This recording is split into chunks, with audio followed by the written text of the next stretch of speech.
함께 읽기, 함께 공감하기. 낭독극장 온. 낭독극장 온 시작합니다. 이효석의 향수.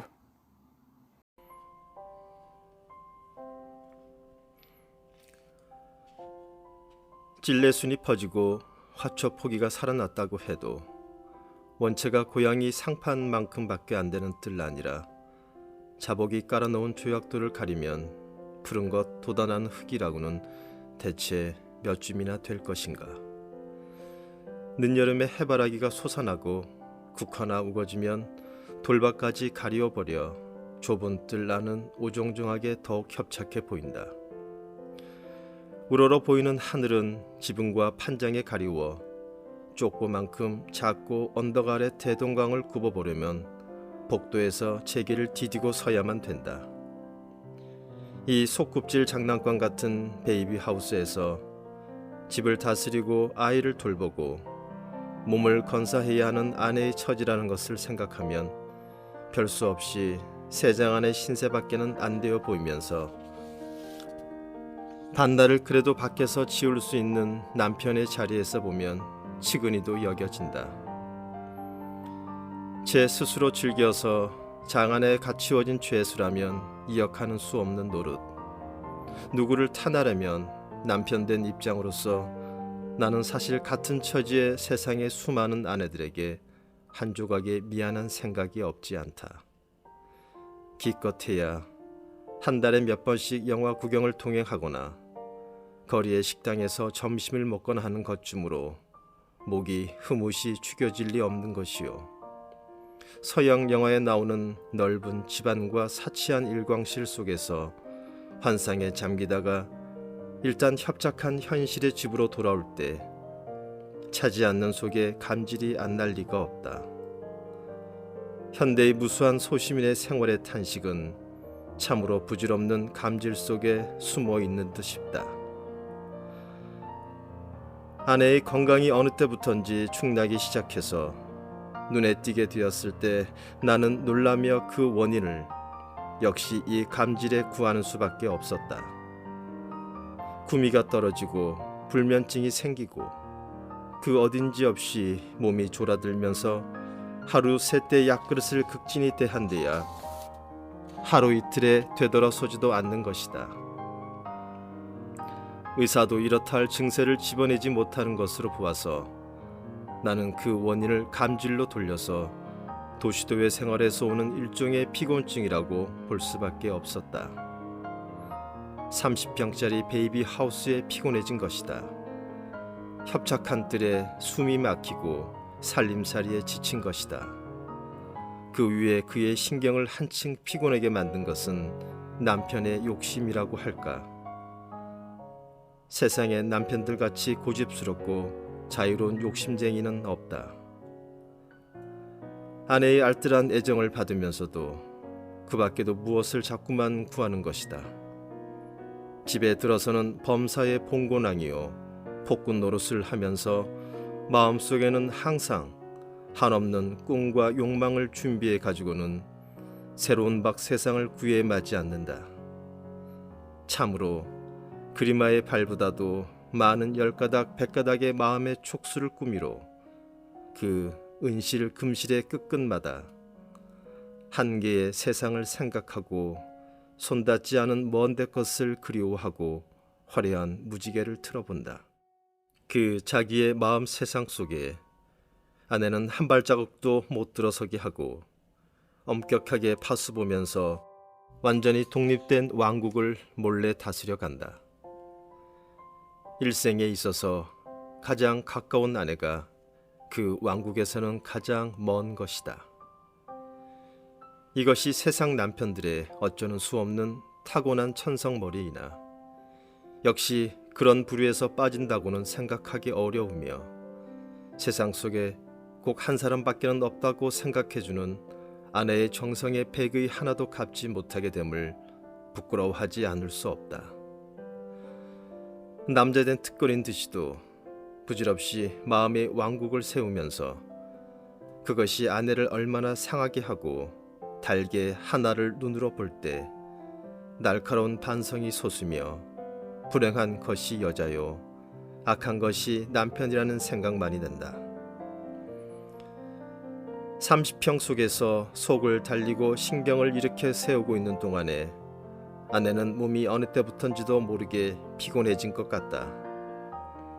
나는 남편 된 책임을 느끼고 과반의 허물을 깨달으면서 평화와 건강의 일을 생각하는 것이나,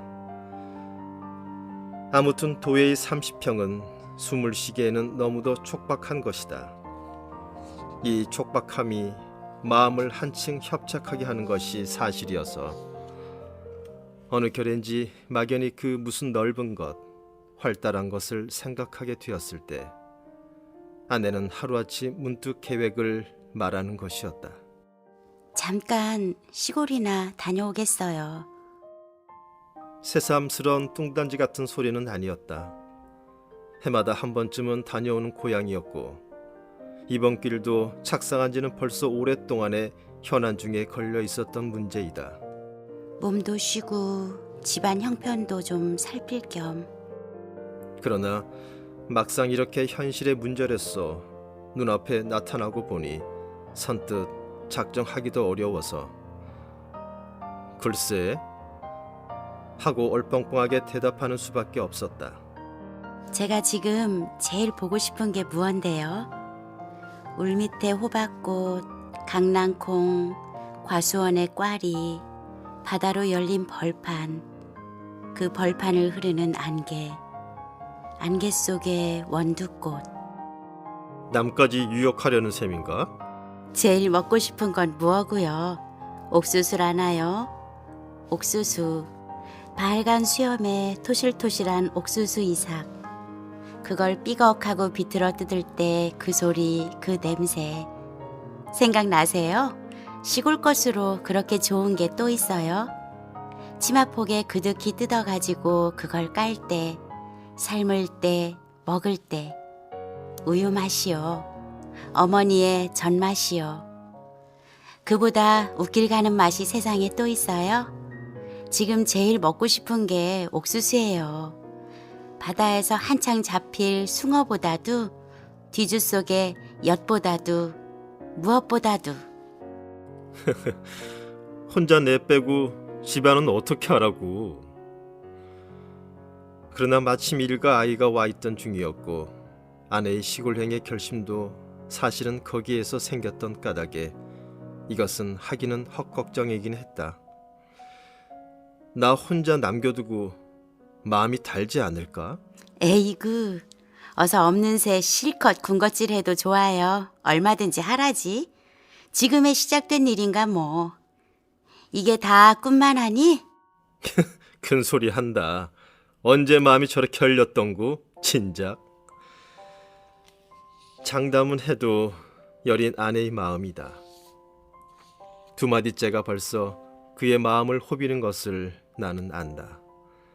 눈썹을 찌푸리면서 그 말은 그만 그것으로 덮어버리고 천연스럽게 말머리를 돌리는 아내의 눈치를 나는 더 상해서는 안 된다. 또 한 가지 이번 길의 이유로는 다 듣지 않아도 나는 뜻을 짐작한다. 늘 말하는 1만 원인 것이다. 그의 어머니보다도 오빠가 용돈으로 1만 원을 약속한 것이다. 그것을 얻으러 가겠다는 말이다. 1만 원은 갖다 무얼 하게. 그까지 남의 돈 누가 좋아할 줄 아나? 사람의 마음을 괜히 얼고 놀까 해서. 아따, 큰소리 그만둬요. 돈 보고 침만 흘렸다 봐라. 지금 내게 그리울 게 무엇게. 그까짓 피아노 한 대 사놓고 장담 말아요. 방 안에 몇 권의 책이 있고 뜰 안에 몇 퍽의 꽃이 있으면 그만이지. 또 무엇가 필요한데. 반드시 시인을 본받아 그들의 시의 구절을 외운 것이 아니라 사실 이런 청빈의 성격이 마음속에 없는 바가 아니다. 때때로 사치를 원할 때가 없는 것도 아니나 뒤를 이어 청빈에 대한 결백이 자랑스럽게 솟곤 한다. 이 두 마음 중에 어느 것이 더 바른지를 헤아릴 수는 없으나 두 가지 다 한 몫씩 자리를 잡고 있는 것은 사실이며 지금에 있어서는 사치에 대해서 일종의 경멸과 반감을 가지고 있는 것도 속임없는 사실인 것이다. 허나 아내의 말이 바른 것이라면 그가 또 내 마음을 곁에서 한층 날카롭고 정직하게 관찰하고 있는지도 모르는 것이기는 하나. 10,000원에 한 장도 어김없이 가져올게. 어서 이리같이 약탈이나 하지 마세요. 내 마음 제발 일이 되지 맙소서. 합장이라야 지극히 간단한 것이나 잘고 빈틈없는 여자의 마음씨라 간 뒤에 집안 살림살이의 요령과 질서까지 일가 아이에게 트여주고 거기에 맞도록 집안을 온통 한바탕 치우고 정돈하기에 여러 날이 걸리는 모양이었다. 눈에 띌 만큼 말끔하게 거두어지는 것을 나는 신기하게 바라보았다. 그러나 집안이 정돈된 것보다도 더 신기한 일이 생겼다. 떠나는 그날 저녁 거리에서 돌아온 아내의 자태에 일대 변혁이 생겼던 것이니 머리를 자르고 퍼머넌트를 건 것이다. 집안이 정리된 이상의 정리이었다. 멀끔하게 추려서는 고슬고슬 지져놓은 머리는 용모를 일변시켜 총명하고 개운한 자태로 만들어 놓았다. 굳이 펄쩍 뛰며 놀랄 것은 없었던 것이 퍼머넌트에 대한 의논도 오래전부터 있었던 것으로 충충대고 고난 장본인은 결국 나 자신이었던 까닭이다. 여자의 머리로서 퍼먼트를 나는 오래전부터 모든 비판을 떠나 아름다운 것으로 생각해왔다. 모양이니 흉내니 한다면 이 땅에 그럼 현재 모방이 아니고 흉내가 아닌 무엇이 있단 말인가. 살로메가 요카난의 머리를 형용해서 에돔 나라의 포도송이 같다고 한 머리, 그것을 나는 남녀간의 머리의 미의 극치라고 생각해왔던 까닭에 아내의 머리에 그 운치를 베풀자는 것이었다. 내가 놀란 것은 도리어 아내의 그 결단성이었다. 아무리 충충대도 오랫동안 주저하고 머뭇거리던 것을 그날로 단행한 그 결단성인 것이다. 그러나 거기에는 또 아내의 동무들의 실물 교육이 직접 도와 힘이 된 모양과 같다. 집에 놀러오는 그들이 하나나 그 풍습을 벗어난 사람이 없다. 아내가 그들이 보이는 모범에서 용기를 얻었을 것은 사실. 어떻든 그날 저녁 그 변모로 나타난 아내의 자태에 비록 놀라지는 않았다 해도 일종의 신기하고 청신한 느낌을 금할 수 없었던 것은 사실이다. 피곤하던 종래의 인상을 다소간이라도 떨쳐버린 셈이요. 그 모든 아내의 행사는 결국 고달픈 피곤 중에서 벗어나자는 일종의 회복책이었던 것이다. 도의 피곤에서 향수를 느끼고 잠깐 전원으로 돌아가기로 결심한 그의 해방의 의욕의 표시였던 것이다. 머리를 시원스럽게 자르고 30평을 떠나 넓은 전원의 천지에서 숨을 쉬자는 것이다. 바다로 열린 벌판에서 안개를 받고 원두꽃을 보고 풋 옥수수를 먹자는 것이다. 내 자신 도에 지쳐 밤낮으로 그것을 그리워하고 향수를 느끼고 하던 판에 원래부터 찬성하는 바이다. 아내의 전원행은 어느 결인지 자연스럽게 응낙되었다. 같이 떠나지 못하는 것이 한될 뿐 별 수 없이 나는 서리우는 향수를 가슴속에 포개 넣은 채 마음속으로 시골을 그리는 수밖에 없게 되었다. 이튿날로 아내는 짙은 옥색으로 단장하고 퍼머넌트를 날리고 홀가분한 몸으로 길을 떠나는 것이었으나 차창에서는 금시 눈물을 머금고 쉬 돌아올 것을 거듭 말한다. 차가 구비를 돌 때까지도 작아가는 얼굴을 창으로 내놓고 손수건을 흔드는 것을 보고는 그럴 것을 그럼 왜 떠나는고 하는 동정도 솟았으나 한편 이왕 떠나는 것이니 어서 실컷 시골 맛이나 맡고 몸이나 튼튼해져서 오라고 추수하는 나였다.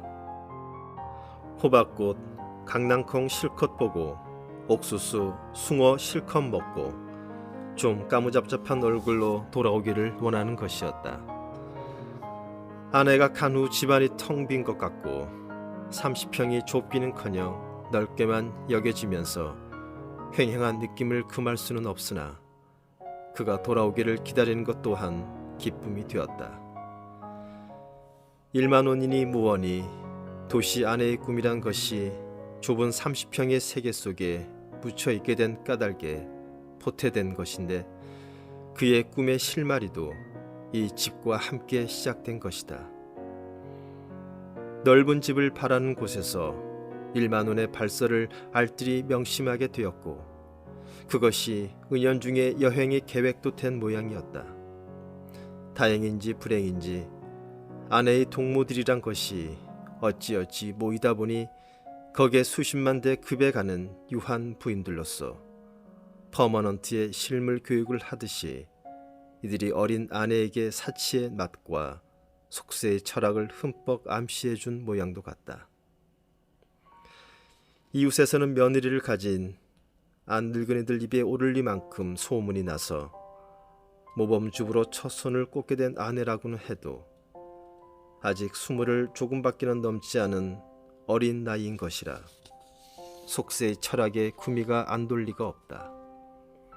무력에 대한 완전한 초월 해탈이라는 것은 산속에 숨어있는 도승에게나 지당할는지 속세에 살면서 그것을 무시하기는 어려운 노릇이어서 적어도 사치 아닌 것보다는 사치의 마음이 기우는 것은 여자뿐이 아니겠지만 본성일 듯도 싶다.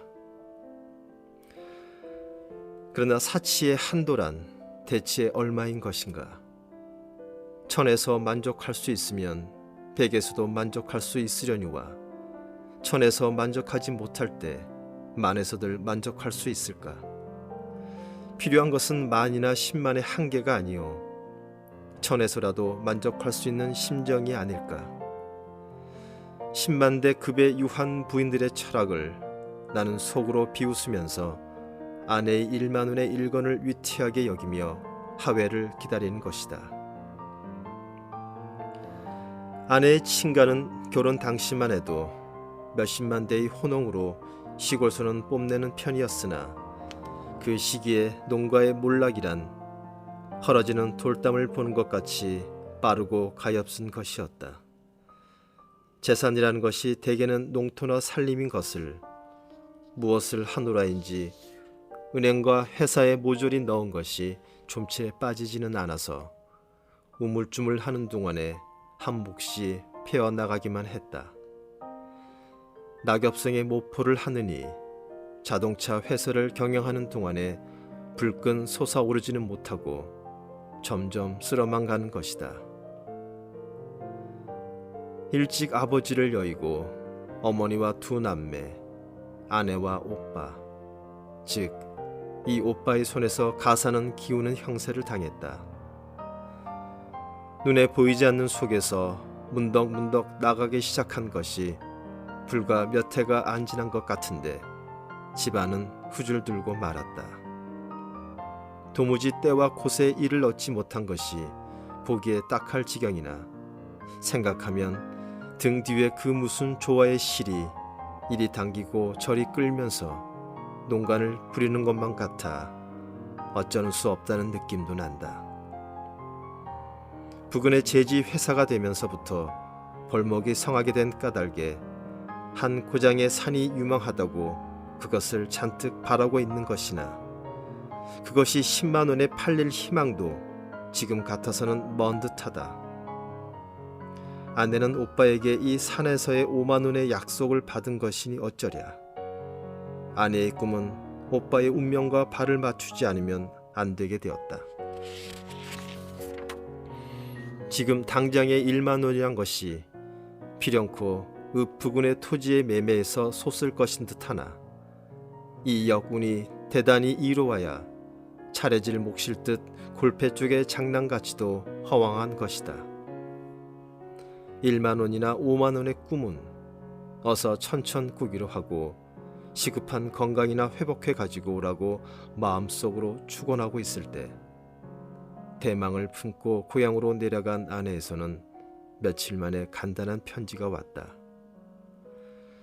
대망을 품은 폭으로는 흥분도 감격도 없는 담담한 서면이었다.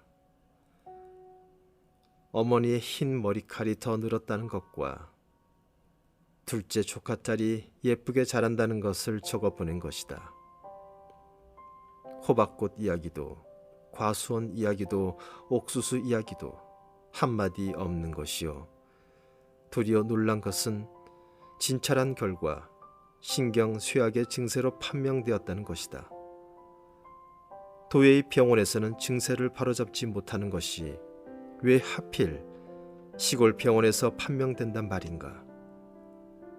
신경쇠약의 선언을 받으려고 일부러 시골을 찾은 셈이던가? 만약 말과 같이 신경쇠약이라면 그 원인을 만든 내 허물이 한두 가지가 아닐 듯해서 애처로운 생각조차 났으나 어떻든 병이 병인 만큼 일부러 전지 요양도 하는 판에 시골을 찾는 것만은 잘 되었다고 안심도 되었다. 살림 걱정도 잊어버리고 활달한 자연과 벗하고 지내는 동안에 차차 회복될 것으로 생각한 까닭이다. 될 수 있는 대로 오랫동안 지니고 간 약이나 먹으면서 마음 편히 지내기를 나는 화답하면서 마음속으로는 과수원도 거닐고 북공도 따고 조카 아이들과 놀고 거리의 부인들과도 휩쓸리면서 모든 것 잊어버리고 유유히 지내고 있을 그의 자태로 상상해 보는 것이었다.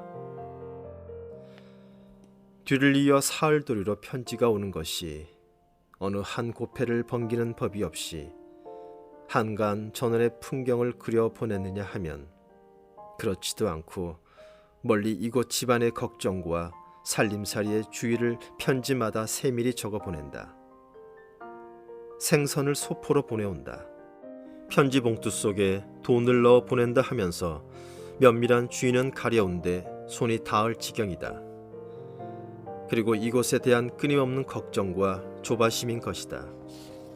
향수를 못 잊어 고향을 찾는 그의 마음이니 응당 누그러지고 풀리고 놓여야 할 것임을 그같이 걱정이 자심하고야 누그러지기는커녕 도리어 안타깝게 죄어드는 판이니 그러다가는 병을 고치기는 세려 도리어 더 치기가 척경일 듯 싶었다. 혹을 때려갔다 혹을 붙여올 것도 같다. 하기는 걱정이라면 내게도 걱정이 없는 것이 아니었고 무엇보다도 그를 보내고 나니 일상의 불편이 이루 한두 가지가 아님을 당면하게 되었다. 아침 저녁으로 태하는 음식상으로부터 주머니 속에 드는 손수건 하나에 이르기까지가 손이 달라지니 불편하고 맛같지 않은 것이다. 아내란 상 위의 찌개 그릇이요 책상 위의 옥편이라고 할까. 무시로 눈에 띌 때에는 심드렁해서 대수롭게 여기지도 않으나 일단 그것이 그 자리에 비인 때에는 가지가지의 불편이 뼈에 사무치게 알려주면서 그 값을 비로소 깨닫게 된다.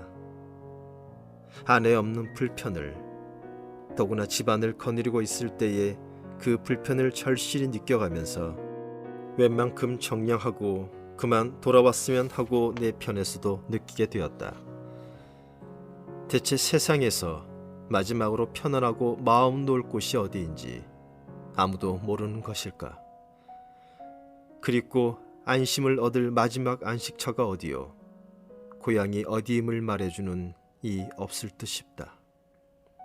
내가 아내 없는 불편으로 해서 그렇게 안달을 하고 갈망을 하지 않아도 아내 편에서 도리어 조바심을 하고 제 스스로 또다시 돌아온 것이다. 벼랑간 전보를 치고는 그날로 떠난 것이었다. 불과 한 달도 못 되어서 협착하다고 버리고 간 도회를 다시 찾아왔다. 그리 천하던 옥수수 시절도 채 못 맞이하고 우유 마시오 어머니의 전맛 같다던 그 질기는 옥수수 한 이삭 먹어보지 못한 채 도회에서는 좀 있으면 피서들을 떠난다고 법석들을 할 무더운 여름에 무더운 도회로 다시 돌아온 것이다. 향수에 푹 받쳐 고향을 찾은 그에게 그리운 것이 또 무엇이었던가. 향수란 결국 마지막 만족이 없는 영원한 마음의 장난인 것인가. 말할 것도 없이 아내는 고향에서 두 번째의 향수, 도회에 대한 향수를 느낀 것이다. 도회가 요번에는 고향 같이만 보였을 것이 사실이다. 시골로 떠날 때와 똑같은 설레고 분주한 심정으로 집을 떠나 30평을 찾아든 것이다. 안타깝고 감질이 나던 30평이 조촐하고 알맞은 안식처로 보였을 것이다. 모든 것이 들의 꽃 한 포기까지 새롭고 귀하고 신기한 것으로 보였을 것이다. 집안의 구석구석이 시골보다도 나은 곳으로 보였을 것이다. 물론 한 해를 살아가는 동안에 피곤해지면 또 시골이 그리워질 것이요, 시골로 갔다가는 다시 또 이곳을 찾을 것이요. 향수는 차례차례로 나루를 찾은 나룻배같이 평생 동안 그칠 바를 모르는 것이다. 차에서 내리는 아내의 신색은 떠날 때보다 조금 나아진 것도 같고 도리어 못해진 것도 같다. 파마를 날리고 옷맵시가 개운하게 보이는 것은 떠날 때와 일반이나 어쨌든 올 곳에 왔다는 듯 얼굴에는 안도의 빛이 떠오른 것은 사실이다. 그렇게 푸지게 있을 걸 와 그리 설레긴 했던고? 어때요?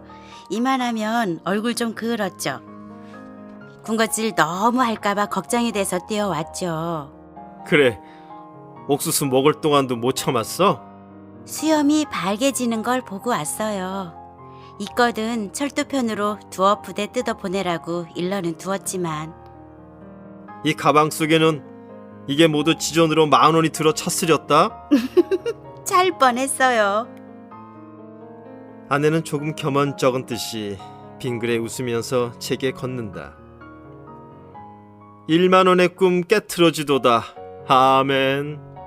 노상에서 자세한 이야기를 드릴 수는 없지만 거리에는 군대가 들어와 양식고기가 선다고 땅 시세가 갑자기 발끈들 뒤집혔는데 철도를 가운데 두고 바른편 터가 군용지로 작정되고 왼편 땅이 미끄러질 줄 누가 알았겠어요? 바로 작정되는 날까지도 어느 쪽으로 떨어질 줄을 몰라 수물거리다가 그 지경이 되고 보니 한편에서는 조화라고 뛰는 사람, 한편에서는 낙심해서 우는 사람. 오빠는 사흘이나 조석을 굶고 헤매는 꼴 차마 볼 수 있어야죠. 아멘. 운이 박할 때는 할 수 없는 노릇 같아요. 다음 기회를 노릴 수밖에 어쩌는 수 있나요? 안 되기를 잘했지. 옳게 떨어졌다간 그 10,000원 때문에 또 무슨 걱정이 생겼게. 그저 없는 것이 제일 편하다나? 사실 당치 않은 꿈 깨어진 것이 도리어 마음 편하고 다행한 노릇이라고 생각한 것은 물질이 가져오는 자질구레한 근심을 잘 아는 까닭이었다. 현재 굳이 10,000원이 없어도 좋은 것이다. 아내가 돌아온 것만으로도 불편하던 집이 펴일 것 같아서 반가웠다.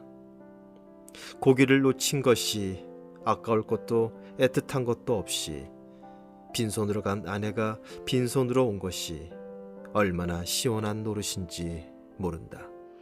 두고 보세요. 다음 기회는 영락 없을 테니 사람의 운이 한 번은 이로울 날 있겠죠. 꿈이란 자꾸 멀리 다가갈수록 좋은 것이라나? 그렇게 수월하게 잡혀선 값이 없거든. 집에 이르렀을 때 아내는 좁은 뜰 안에 한 걸음 들어서자 만면 회색을 띠고 우거진 꽃숲을 바라보는 것이었다. 어느새 이렇게 만발이야? 카카랴, 셀비어, 프록스, 에스터, 달리아, 국화, 해바라기. 온통 한창이니. 무지개를 보는 아이와도 같다. 조금 오도갑스럽게 수다스럽게 기쁨이란 그렇게 표현하는 것이 가장 적당한 듯도 싶다. 카카랴의 꽃망울 하나를 뜯어가지고는 손가락으로 문질러 물을 들이고 향기를 맡고 하는 것이다. 호박꽃보다 못하지 않지? 호박꽃도 늘 보니까 실증이 났어요. 흡사, 새집, 새 세상에 처음으로 온 것만 같아요. 복도로 뛰어 올라서는 공연히 방안을 서성거리며 부엌을 기웃거리며 마룻방울 쿵쿵거리며 현관문을 열어보며 제기를 디디고 언덕 아래 강을 굽어보며 흡사 새 집으로 처음 들어온 신부의 날뛰는 양이다. 집을 한 바퀴 횡하니 살펴보고야 비로소 안심한 듯이 방에 와 앉으면서 노인은 마음에 잠시는 어쩔 줄을 모르고 멍하니 뜰을 내다본다. 다시는 시골을 간다고 발설을 하고 법석을 나누렸다? 시골을 다녀왔으니까 오늘의 이 기쁨이죠. 마음이 이렇고 기쁠 때는 없어요. 그 즉시로 신경쇠약증이 떨어져 버린 듯이도 건강한 신세계 기쁨을 담고는 새로운 감동의 발견에 마음이 흐뭇이 차 있는 모양이었다. 그가 그날 찾아온 데는 30평의 집이 아니라 3만 평의 집이었는지도 모른다.